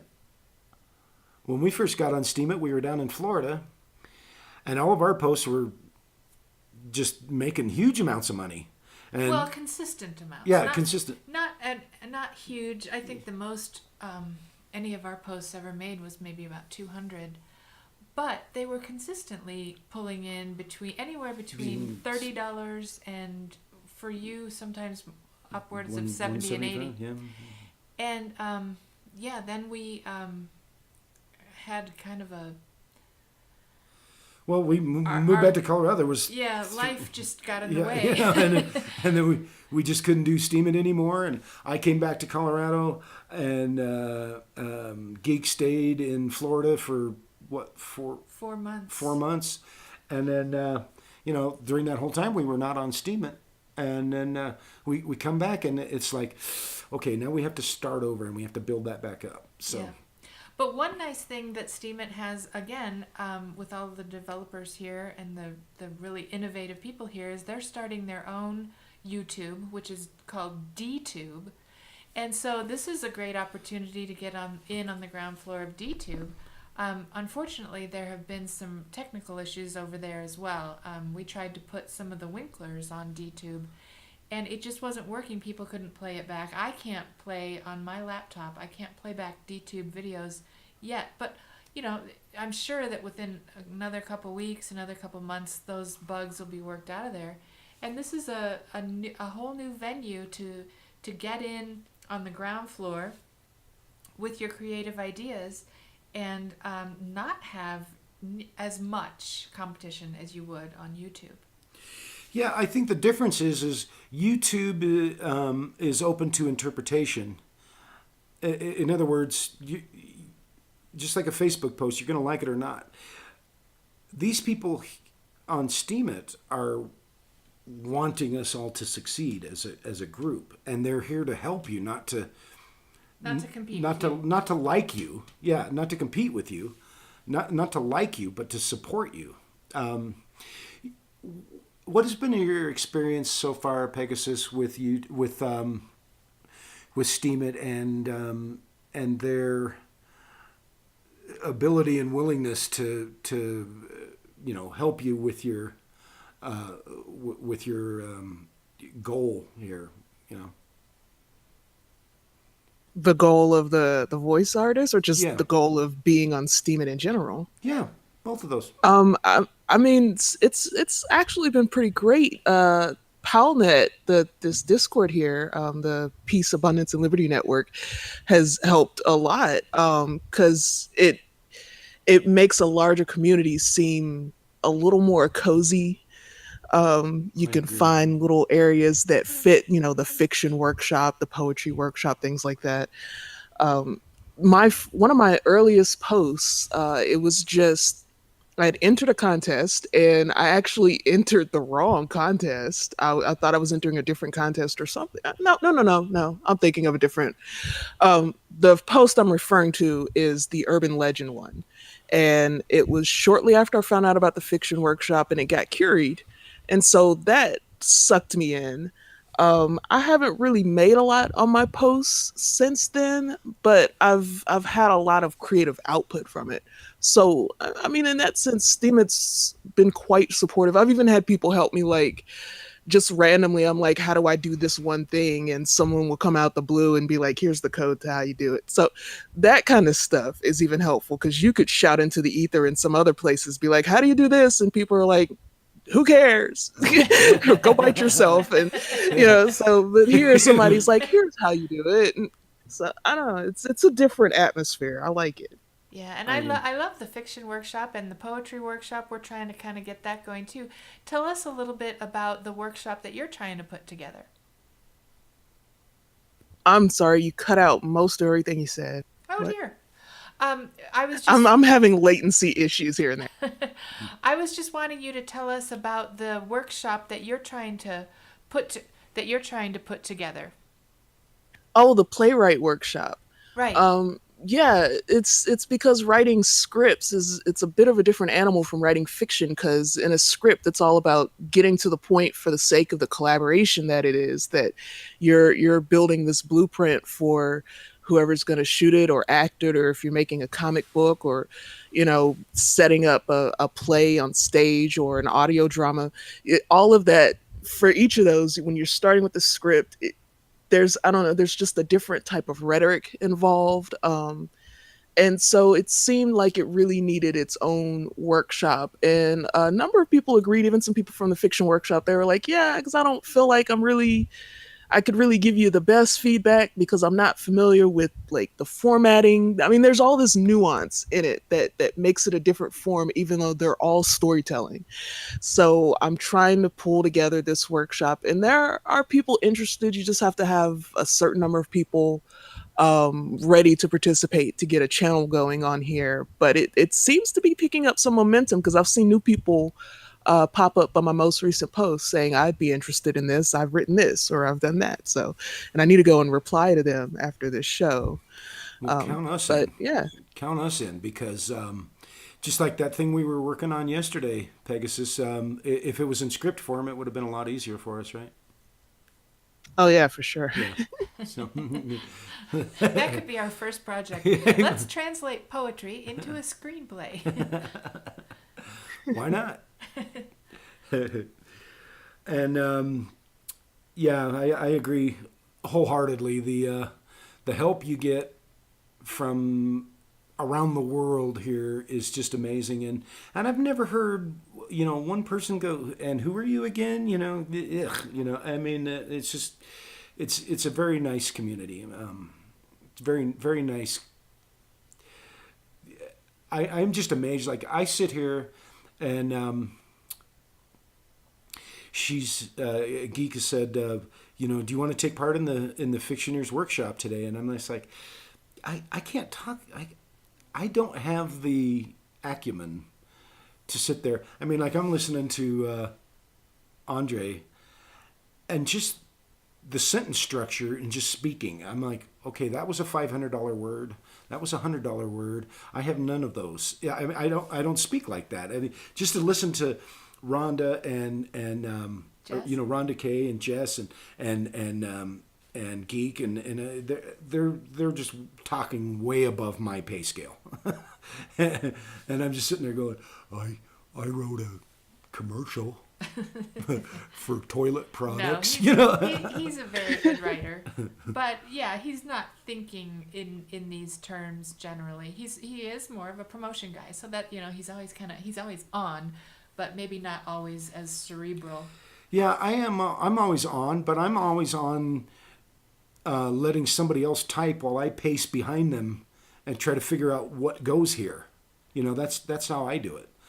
If you want me to write, I'm going to take out a notepad and write. I'm not going to sit at the computer and write.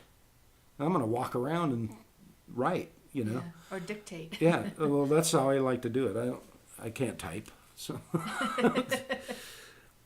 if I would have just,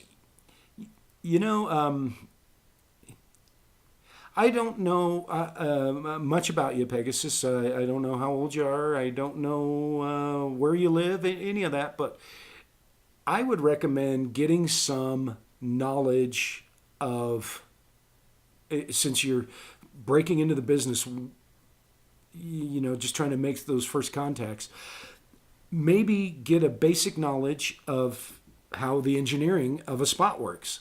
How audio engineering works.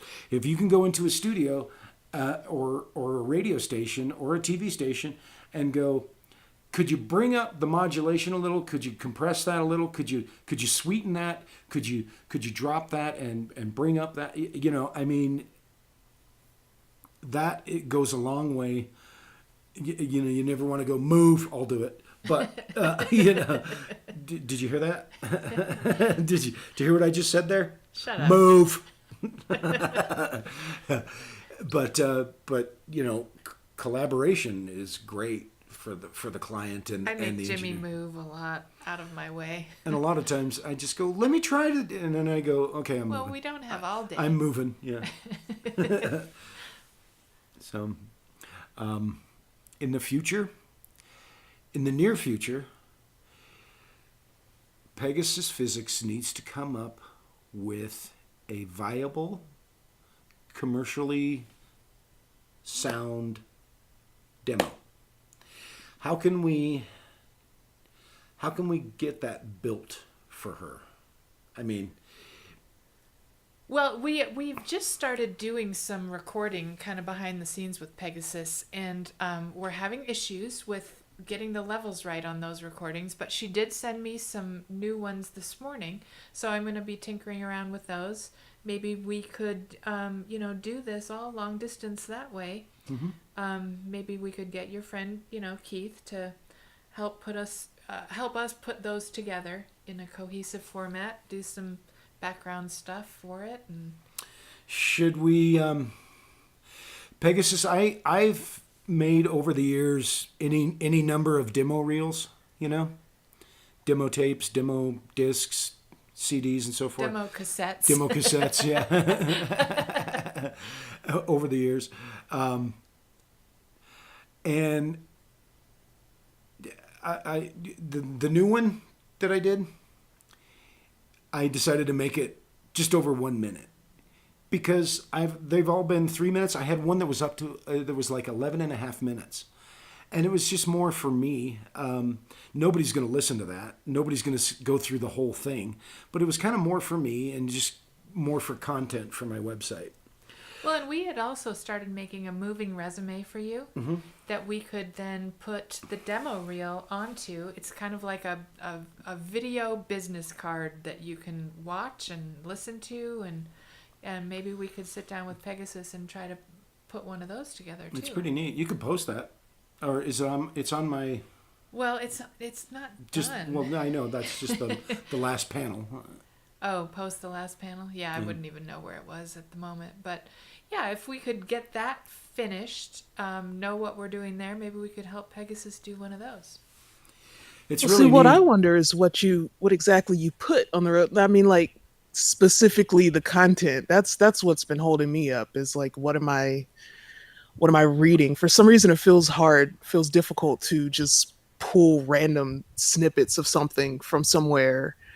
Yeah. I don't Well, know. and if I'm you not sure don't- what to pick. If you don't have a lot of professionally done spots already that you can just pull together, couldn't you just make them up and You can pretend? fake 'em. Yeah, You can just fake 'em. pretend. Listen, for you need a chocolate read, which you do exceptionally well. And the chocolate read is rich, deep, dark chocolate. Smooth. Yeah, and you do that exceptionally well. So your reel will need a narration, story time with Pegasus, whatever. Just your natural narration voice, no character voice. Then you need your snippets of your top 5 accents, characters, impressions. You just need a snippet of that. I had one that just featured dialects. So it had a Nantucket guy, and all he said was, "Because Pepperidge Farm remembers," and that's all that was there. just a couple words. Just The a one couple line. of a couple of words. Yeah. And Pepperidge Farm doesn't care. You're giving them free advertising. If you're not going to go, "Because Pepperidge Farm sucks big donkey balls," I mean, Don't do that. Don't do that. So, and then they won't care. So, what you need Now I have. Go ahead. I was just gonna say I had something started. It's like a small playlist that only has 2 clips on it. But if you're saying I just need like 4 or 5 good voices, then I'm almost halfway there, basically. Yeah, and your clips don't need to be longer than a few seconds. So you have 15 seconds tops of reading your story, in your narration voice.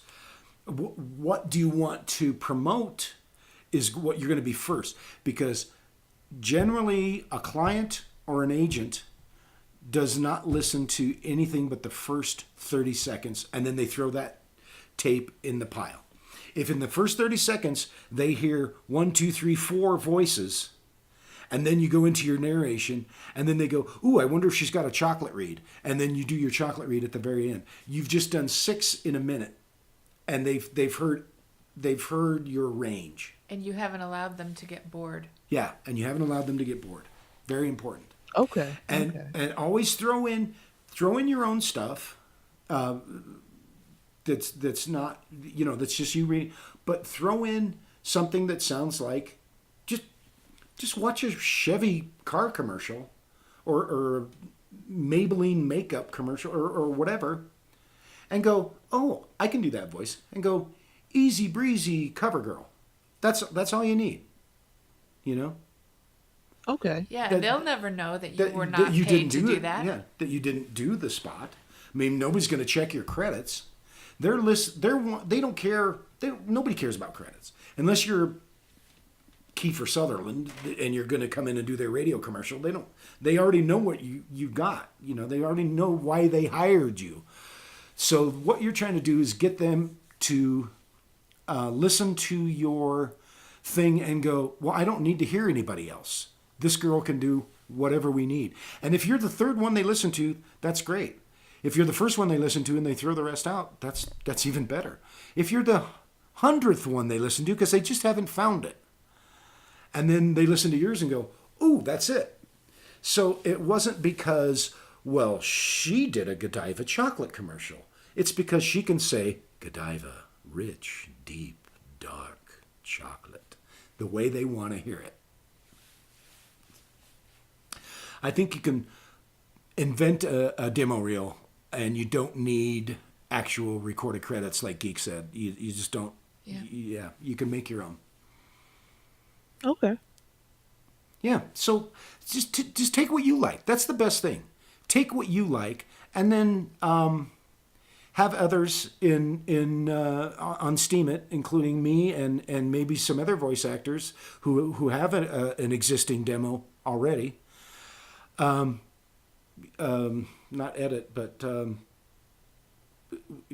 would you call? What do you call it when they submit something to the Fictioneers Workshop? You critique it. Yeah, you'll have us critique it now, and I'll go, well, you know what? Move that one 3 spots back, and because it sounds too much like the first voice you did, or whatever, and I will give my advice, and we'll get some other voice actors like Darkseid. He's a voice actor, and he can critique, and between a lot of these people, I'm sure we can.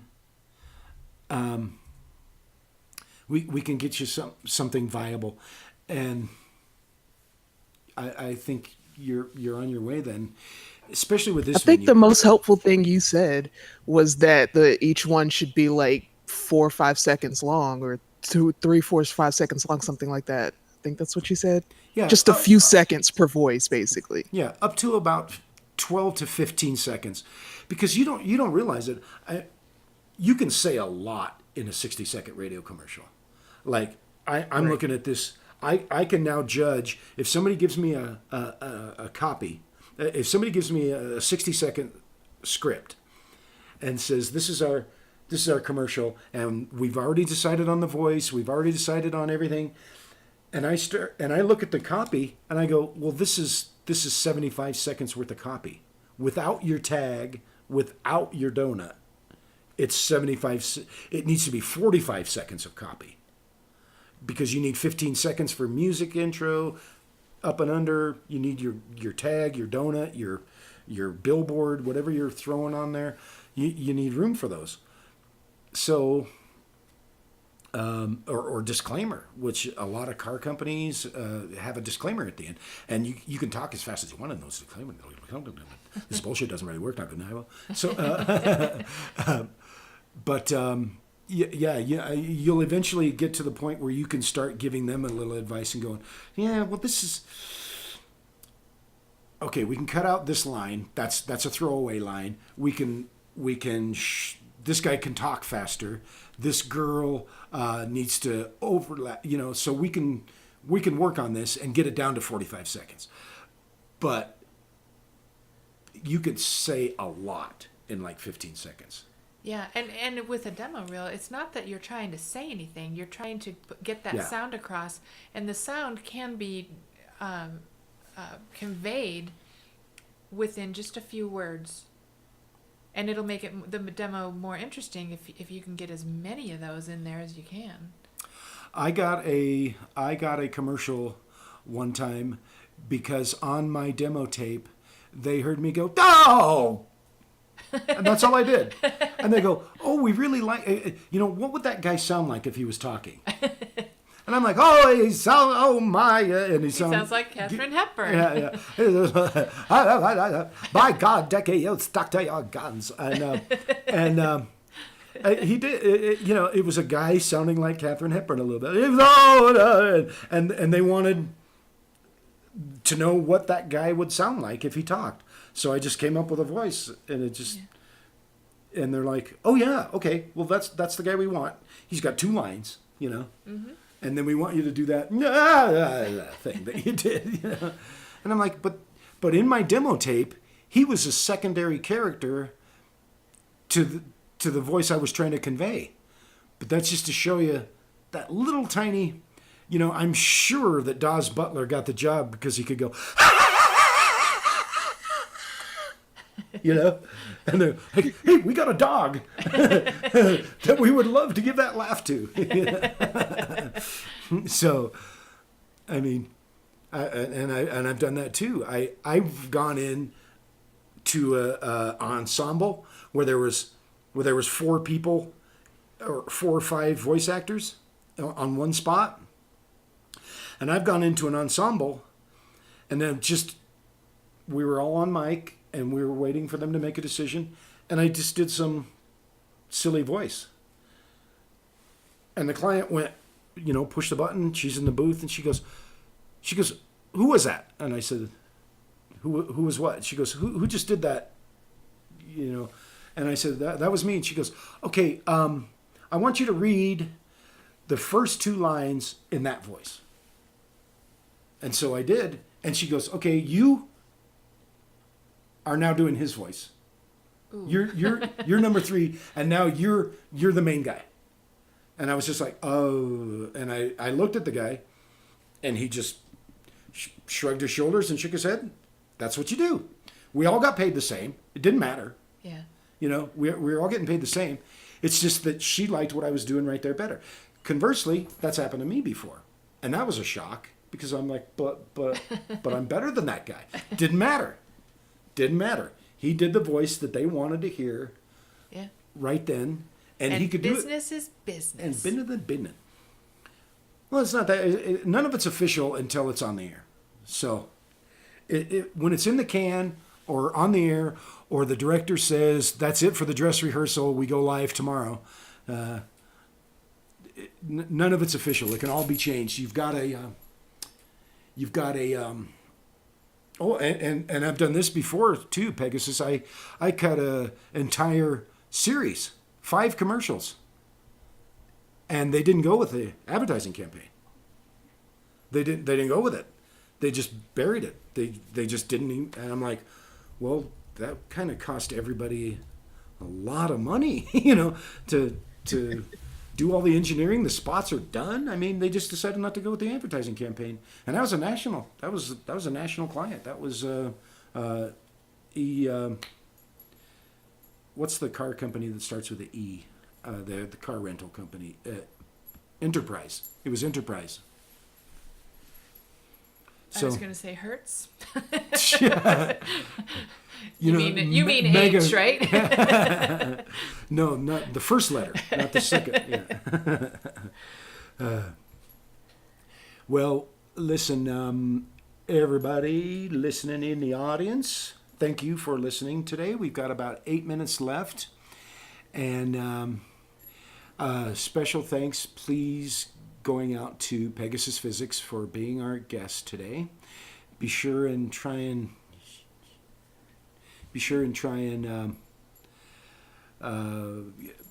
take advantage of her voice artist for hire that she's trying to get going. The link to that is in the audience chat. Oh, yeah, there it is. Okay. And the link to that, yeah. And you can get a hold of Pegasus Physics all by your lonesome. And we sure thank you for coming on with us today. And sorry, again, it's hard to get me to shut up, but you got a lot of stuff you needed to get said right out there today, didn't you, Pegasus? Yeah. I mean, thank you for having me. It was a lot of fun. No problem. It's our pleasure. And thanks to everybody on Steam It, of course, for listening. Everybody on these MSP Waves is a friend to the show. And we really want to thank Globocop again. Because he always helps get us going. And then undoing us at the end of it. Undoing us? We call that the hand. We've been undone long before. I hope you in the audience learned a little bit more about advertising and how we can use it to our advantage, and especially kind of hope we conveyed some ideas on how to take another step in our business. Self-promotion, agents, definitely don't rely on them. Use them. Don't rely on them. Get your own stuff going. That way you don't have to pay anybody a finder's fee. You don't have to pay an agency commission. You go right to the client. You can dictate the terms of your contract. Contracts are available online. You can just print a standard contract. Don't expect to get residuals unless you join the union. I don't recommend ever joining. That's another topic for another show. I don't like the way the unions operate in our business, so I'm not going to promote them at all. If you want to join a union, go ahead. I don't recommend it, just because you are then beholden to them and their rules, and paying them whether you work or not. So if you ever want to make it in Hollywood or in Madison Avenue, you might need an agent, or you might need a union. You definitely need an agent for any of those things. But if you ever want to make it big, you're going to need to join a union. And I recommend SAG, Screen Actors Guild's a good union. Decent, anyway. They do good stuff for their people. AFTRA is the American Federation of Television and Radio Announcers. That's the one that they're always bugging me to join, and I just don't want to. And philosophically too, I think you have issues. Yeah, well, philosophically, that's why I say another thing for another day. I just don't like paying people to do nothing. You know, it's, to me, it's like extortion. So I'm not gonna. Well, don't you have to do something in order for me to pay you? Well, no, that's the beauty of my job. I just get to sit here and you have to pay me. I don't really have to do anything except for show up when you're on strike in my brand new Corvette and go, keep going, you guys are doing great. You guys are doing great. Keep walking. Yep. I'm going to go back now. Got golf this afternoon. But you guys have fun. Yeah. Yeah, got golf this afternoon. Hey, didn't I? Wasn't I out on the golf course? Yeah. Great venue. We've got a great venue. We will be back, of course, next Wednesday with another episode of Esteemed Broccoli. And we haven't really decided the show topic yet. But Pegasus, you're welcome back anytime you want to talk about it. Or we could spend, a majority of the show with advice and playing some samples for you. And we are going to be working with her this week, kind of behind the scenes, to try to get the that big poem, Grendel's Aunt, put down on a track. And if we do that, we won't subject you guys to the whole poem all at once because it's really long. We'll do it in stages, in episodes. But yeah, that way we would be having Pegasus on our show for the next couple of weeks, and she wouldn't even have to show up. I hope that hope that we can give you a little bit of advice and some help and stuff. But let's workshop that. And you can even use Grendel's aunt on your demo. Yeah, you've been exceptionally informative on the whole thing, more so than anything I've looked up online or anything. Oh, good. Yeah, there's some tricks, but there's some common sense involved. But I think you're well on your way there, Pegasus. I think you're well on your way. So let's get as much support as we can from the community and from Geek and I, and we will try getting something concrete so you can start getting it out there a little bit. I'm excited. Me too. I haven't been doing enough of this kind of stuff, you know. Yeah, and that's another good thing that STEEMIT can help build community in this way, and that's how people succeed, is by helping each other. Definitely. Yep. So have a great week, everybody. Geek will be back for Fictioneers Workshop. Well, you will be too. You just don't say much. That's okay. I say a lot after when we're all chatting about how the show went. Yeah. Geek will be back for Fictioneers Workshop. Tell them when that is. Next Tuesday, it's 4:00 our time, which I guess makes it 10:00 p.m. UTC time. Okay. And go ahead and say goodnight there, Pegasus. Good night, everybody. It's been fun. Thanks for having me. Yeah, Thanks for coming being on with with us. us. I'm Jimitations. Thank you for joining us for Esteemed Broccoli. Say goodbye, Geek. Goodbye, Geek.